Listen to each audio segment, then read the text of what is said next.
Welcome to the Tech Egg. Don't get scrambled. Enjoy the video.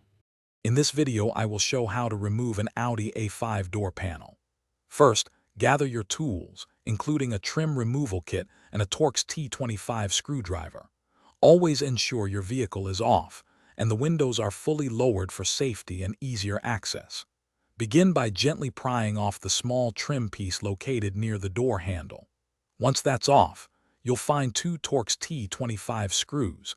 Carefully remove both of them to proceed with the next steps. Next, use your trim removal tool to carefully pry up the entire window switch panel. Once it's loose, disconnect all the electrical connectors by pressing their release tabs. You might find one or two more screws hidden underneath this panel, so be sure to remove those as well. After that, gently work your trim tool along the edge of the decorative trim strip and pry it off, revealing more fasteners.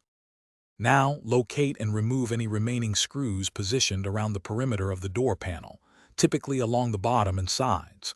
With all screws out, use your trim tool to carefully release the plastic clips that secure the panel to the door frame. Once all clips are free, lift the entire door panel upwards to disengage it from the top edge. Finally, carefully disconnect the door handle cable and any other electrical connectors still attached. Before reinstalling, take a moment to inspect both the door panel and the door frame for any broken clips, replacing them if necessary. To put everything back, simply reverse the steps we just covered, making sure all electrical connections are securely reattached. Before fully snapping the panel back into place, test all window and door lock functions to ensure they work correctly. Finally, reattach all screws and trim pieces for a snug and secure fit. Thanks for watching. Consider subscribing if I helped unscramble your problems.